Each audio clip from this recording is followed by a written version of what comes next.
अस्सलाम वालेकुम। मैं सिद्दीक मिठू अरबाब आला। मौजू कहाणीअ जो नालो डपु ऐं ञुञ। डपु जानी माली नुक़सान घाटो थियण जो, शराब, भउ, ख़ौफ़। ञुञ जानी माली फ़ाइदो नफ़ो थियण जो, ढल, झुञ, सिराब।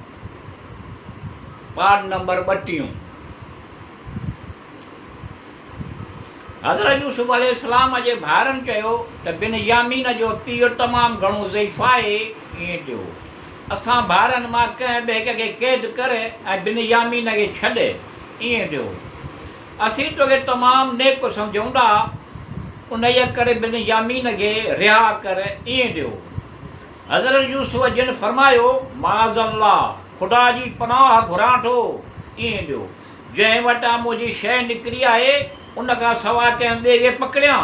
ईअं थियो, हज़रत यूसुफ अलैहिस्सलाम जिन फरमायो त कंहिं ॿिए खे पकड़ींदुसि त ज़ालिम थींदुसि। ईअं थियो, जॾहिं हज़रत यूसुफ जा भाउर बिनयामीन जे बारे में नाउमीद थिया त ईअं थियो, सोचियूं त संदनि पीउ वटि वापसि वञनि।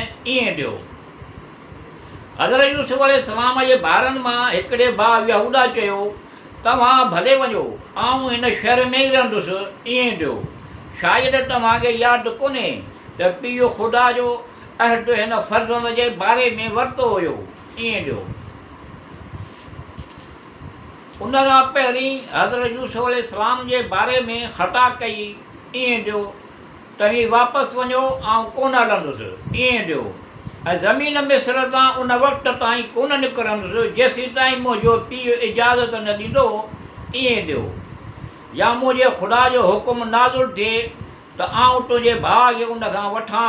ईअं थियो, इहो बहितरीनु हुकुम करण वारनि मां आहे। वरी उन चयो त तव्हां भले वापसि वञो। ईअं थियो, ऐं चइजो त बाबा बिनयामीन चोरी कई ऐं असीं गवाही कोन था ॾियूं। ईअं थियो, मगर जेको असीं ॼाणूं था, असीं ग़ैब जे ॻाल्हियुनि खां नावाक़ुफ़ आहियूं। ईअं थियो, तव्हां हिन शहर वारनि खां बि, काफ़िले वारनि खां बि जिन सां असीं गॾु हुयासीं, उन्हनि खां पुछी करे सघो था। हज़रत यूसुफ अलैहिस्सलाम जा भाउर वापसि विया, यहूदा उते रही पियो। ईअं थियो, यहूदा हज़रत यूसुफ अलैहिस्सलाम जिन जे मजलिस में हाज़िर थियो ऐं बिनयामीन जे बारे में ॻाल्हियूं ॿोलियूं कयूं। ईअं थियो, ॻाल्हियूं करे एसी ताईं जो आवाज़ु बुलंद थियो, यहूदा खे गुस्सो आयो। ईअं थियो त उन जे मथे जो वार उभो थियो, वार मां रतु वियो।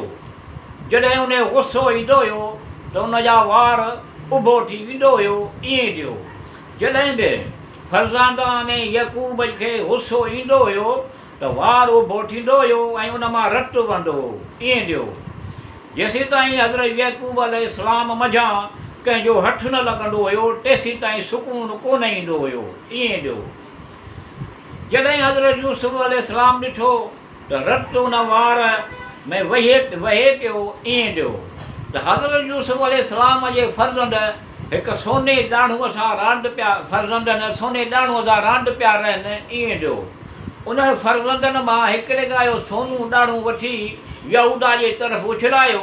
ईअं थियो, उन फ़र्ज़ंद उन ॾाढ़ूअ जे पुठियां डुड़ियो ऐं उन ॾाढ़ूअ खे खणण जी कोशिशि करणु लॻो। उन कोशिशि दौरान उन जो हथु यहूदा खे लॻो ऐं उन जो गुस्सो ख़तमु थी वियो।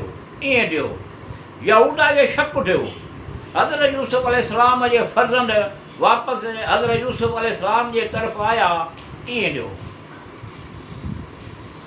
वरी हज़रत यूसुफ अलैहिस्सलाम ऐं यहूदा ॻाल्हियुनि दौरान यहूदा खे गुस्सो आयो, वार उभो थियो, उन मां रतु वहणु लॻो। ईअं थियो, वरी हज़रत यूसुफ अलैहिस्सलाम जो ॾाढ़ूं यहूदा जे तरफ़ उछलियो ऐं हथु लॻो यहूदा खे।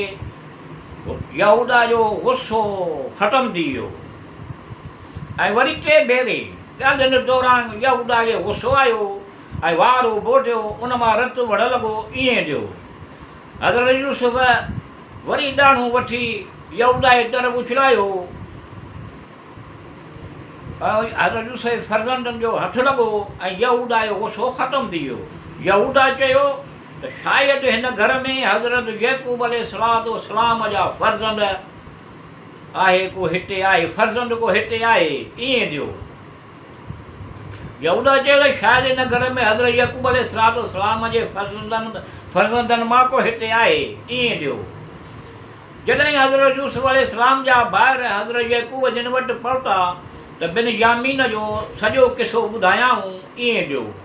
हज़रत यैकूब अलैहिस्सलाम चयो इहो सॼो फ़ैल तव्हांजो आहे, तव्हांजे करे बिन्यामीन क़ैद थियो, ईअं आहे, ईअं थियो, क़ैद थियो आहे ईअं। न त अज़ीज़ मिस्र कहिड़ी ख़बर त चोरीअ जे सबब खां ग़ुलामीअ में वठिबो आहे, ईअं थियो। ऐं सब्र जमील थो करियां, शायदि अलाह ताला सभिनी मूं वटि अलाह ताला सभिनी खे मूं वटि पहुचाए, ईअं थियो। यकीनन इहो दलाल ऐं हकीम आहे, केतिरे क़दुरु अफ़सोस आहे, ईअं थियो।